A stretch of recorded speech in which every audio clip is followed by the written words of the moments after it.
Greetings, fellow humans. I am Hugh. And I am Man. And together we are definitely not Two kobolds in a trench coat. We enjoy human activities, such as paying taxes, having existential crises, and RPG horror stories. Let's see what we've got today.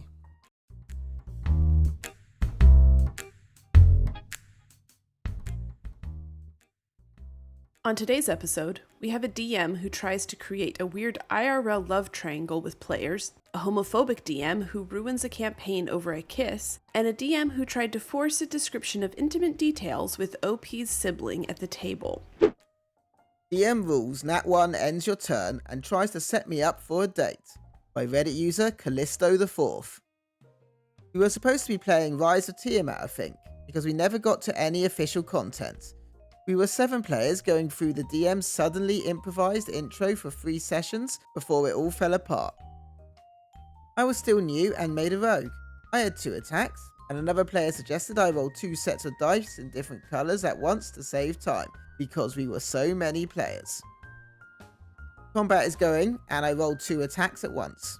One is a nat 1, the DM looks at me and says, "Oof, yeah, this is why you roll attacks one at a time. But I'll be nice this once and allow you to hit the first attack, but lose your weapon, and that is the end of your turn." I thought that was weird because I had never heard that rule before, but of course I didn't question it. So, because they rolled a nat 1, they lost their weapon? I believe consequences for nat 1s are important. I could understand dropping it if you had just described doing something fancy and then did a nat 1. However, then to just end your turn afterwards, that's a pretty poor homebrew rule. Definitely not an official one, and seems very extreme for a nat 1. For me, if you're going to have more extreme consequences for nat 1s, then you need to have a session 0 and lay that ground rule, rather than just say, oh, by the way, this is happening now that you've done it. Something like that could be an issue for a player, and maybe they don't want to join a campaign if that's going to be the case. After the session, we are talking and getting to know each other better.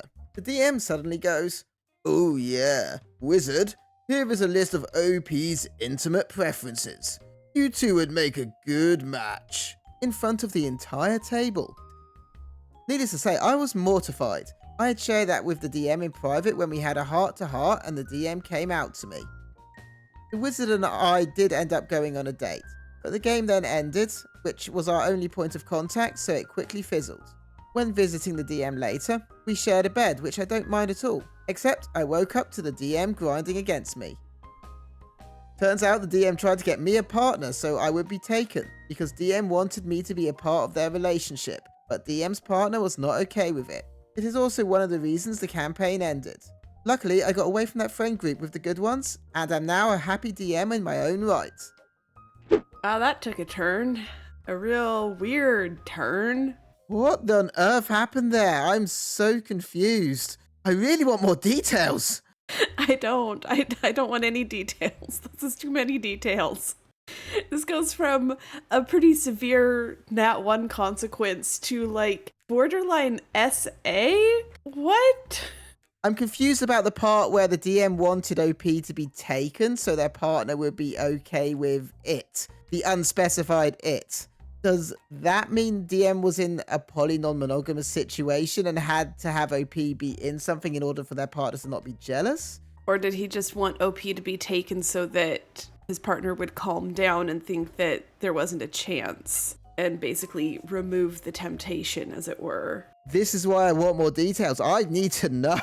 Yeah, I'm so glad, OP, that you got away from that, because that just sounds like some pretty messed up stuff. Never, ever, ever share somebody's preferences in front of the entire group, let alone come up with a list and then just hand it to somebody. You know, like it's, oh, hey, here's some fun facts about this person. That is the other problematic element here. The DM effectively outed OP without their consent. Granted, it doesn't sound like there was any kind of bigotry or abuse because of it, and it was a pretty safe group for anyone non-heteronormative, other than the DM getting creepy. What's a little bit more mind-boggling for me is that they actually even went on the date. It's almost like they were like, well, I don't know what else to say, so sure. That had to be the most awkward date in the world. To be honest, it does sound like a rather young group. Older teenagers, maybe. So it sounds like there's a lack of experience here on how these things work. I don't know. I hope that it was a lack of experience that made the DM do that, not him, or not them just being a creep.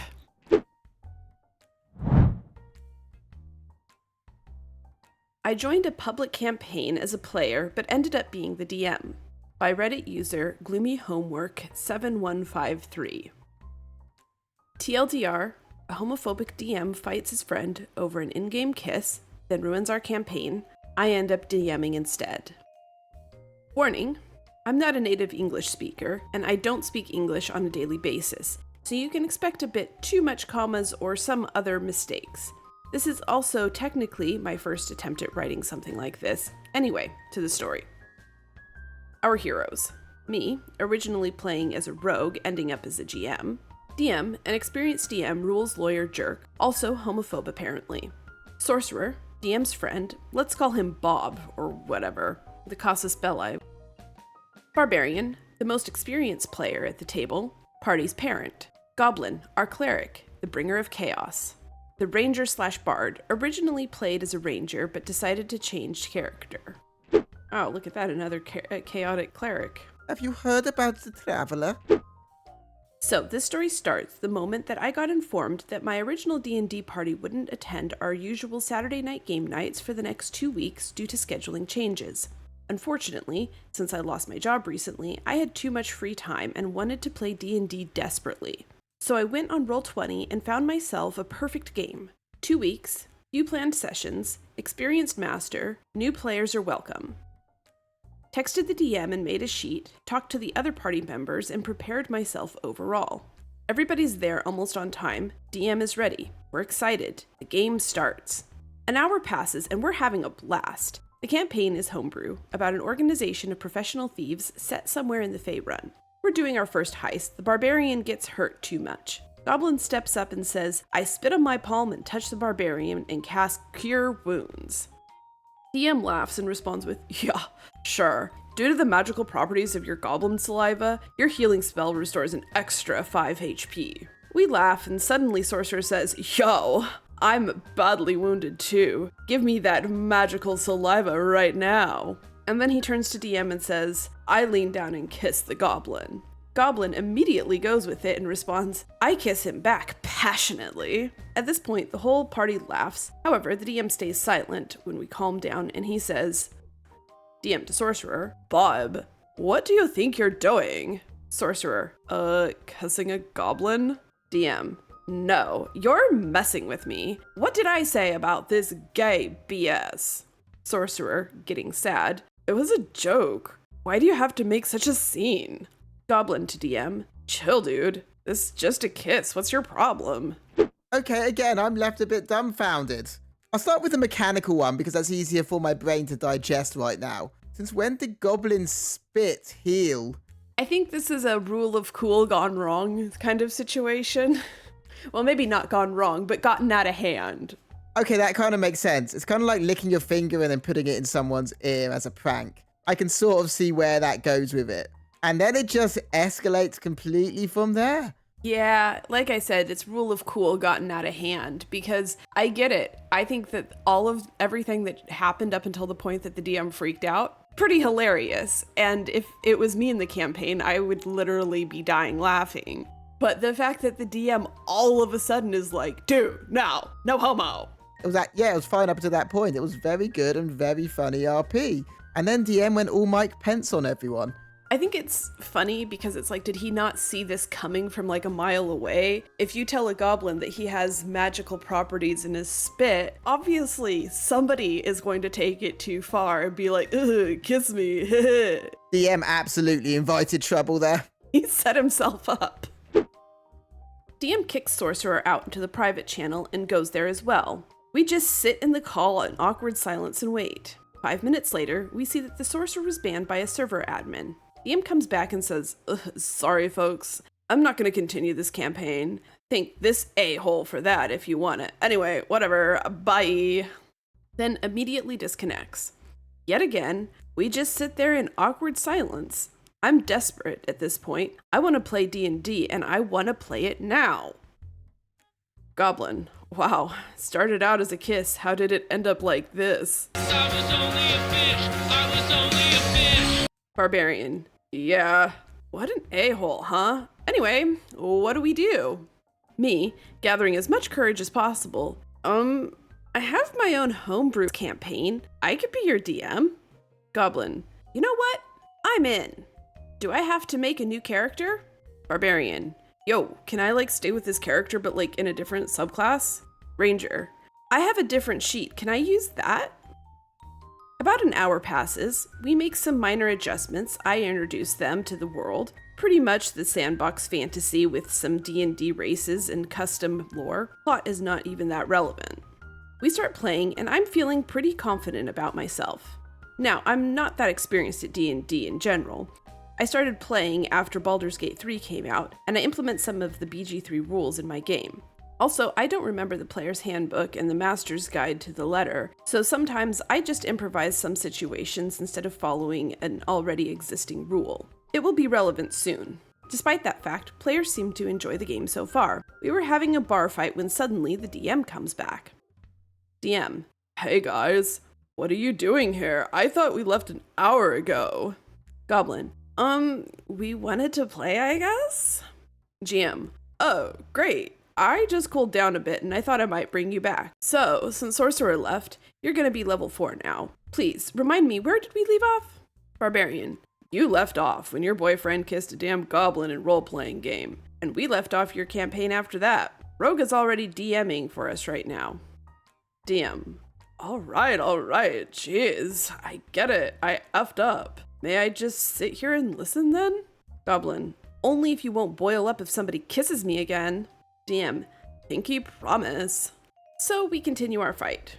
There's a puddle of beer in the tavern floor, and I describe it as difficult terrain due to the fact that the floor is slippery. DM. That's not how that works. Haven't you read the manual?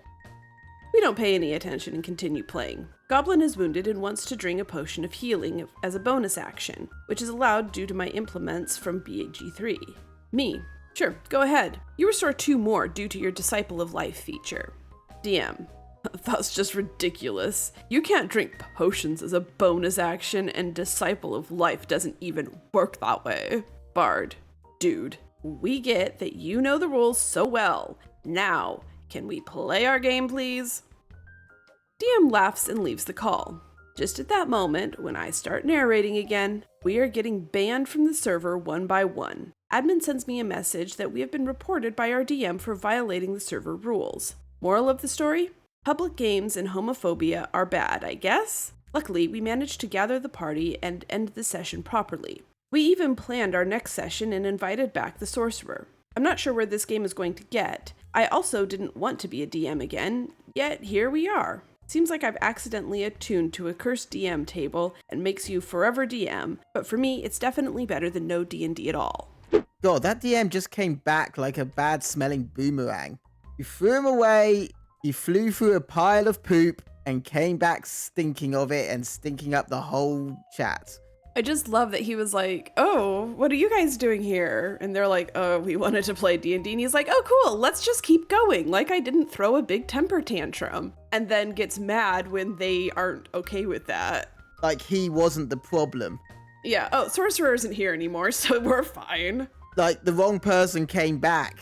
To go into the technical again, OP wasn't doing bad as a DM. I could understand a wet floor becoming difficult terrain, even if it doesn't specify in the books. If that makes it slippery, then yeah, that is kind of difficult terrain. And drinking potions yourself as a bonus action, that's how I've always played it. It's an action to administer to another person because you have to open their mouth and pour it down their throat, whereas it's much quicker to drink it yourself. Yeah, I think it just sort of depends on what table you're playing at, but in general, there's usually some exception for taking a potion as a bonus action, and that's fine. And I don't know how Disciple of Life works, to be honest, because I don't really know cleric subclasses that well. There are just some rules that the DM gets to make that have no consequences, really, and usually just make it more fun for players, like the slippery floor situation. I feel like it's important here to give OP props where it's due as well. That post was better written and better punctuated than half of the ones we read, so thank you very much for understanding how commas and words work. Good job.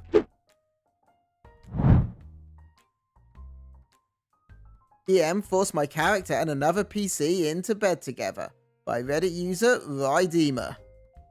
So this happened quite a few years ago now. I was playing with a group that included my ex, who I was still dating and living with at the time, my sibling, my sibling's boyfriend at the time, and another friend of ours, being DM'd by my creepy ex's best friends. Now up until the point this story begins, we've been enjoying the very roleplay heavy game, and on the rare occasions that a PC would get into an intimate situation with an NPC, we had used the Fade to Black rule exclusively. That was until my female gnome character was spending time with a female NPC. Because my character had been away from the party for a while of in-game time, one of the other PCs, played by my sibling's boyfriend, went to check on her. When his PC came into the room where my character and NPC were, my character yelled at him to get out, loudly and in no uncertain terms. That's when the DM stopped me and told me to roll to resist inviting his PC to join us. I failed the DC, which thinking back was probably set impossibly high. The DM would never tell us what the DC was for any checks. But then, instead of the normal fade to black, the DM told my sibling's boyfriend to describe in explicit detail what he was doing to my character while both my sibling and ex were at the table.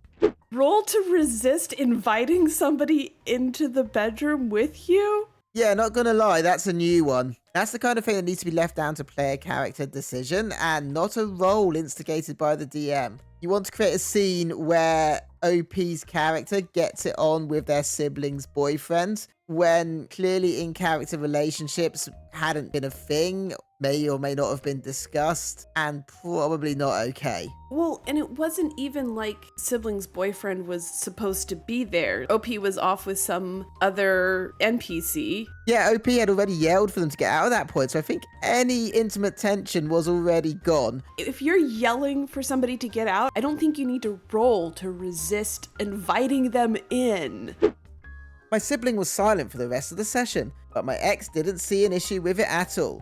He couldn't understand why I was still upset about it for weeks after. He told me it was ridiculous for me to feel violated by something that was just a bit of fun, and it was only in-game, so I should get over it. I continued playing in that group for a few more months before leaving when I broke up with my partner. But it was very uncomfortable at the table from that night until I left. The DM didn't do anything more that was this level of creepy for the rest of the time, but we were all very careful about not getting into intimate situations from then on. My sibling kept playing in the campaign for almost a year after, but would tell me stories that the DM was getting more and more railroady, that he added a DM NPC that became the driving force of the entire story, deaths a couple of PCs without death saves, from damage that wouldn't have even taken their characters to 0 HP, and other things like that before they finally gave up and left. I have thankfully since found a new group I've been in for around 4 years with the most amazing DM I could ever ask for. I still make all my characters asexual now. I don't even know where to begin because there's just so many issues with what's going on here. You have OP's partner who's like, it's fine, just get over it. Like, thank goodness you dumped them because that does not sound like a supportive partner. Yeah, they're entirely unempathetic to your feelings there, OP. So yeah, definitely someone you don't need in your life.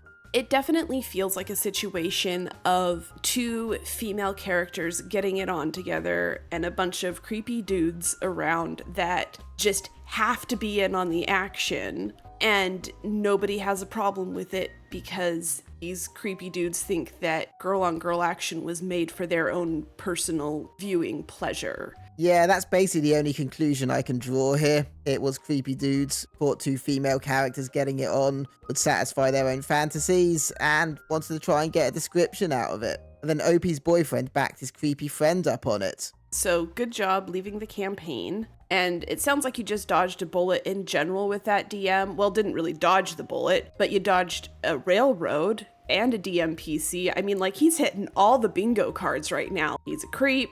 He's forcing players to do stuff they don't want to do. He's railroading it. Oh, look, we have a DM PC. Hey man. Hey, what? So have you heard the new drow rock band? No. Well, it is really underground. That joke comes to us from one of our viewers, Asmodeus. If you would like to submit a joke or story to us, please use the email in the description below. And with that, we have definitely not been Two kobolds in a trench coat. Be sure to like, comment, subscribe, and make the necessary sacrifices to Tiamat. We'll see you next time.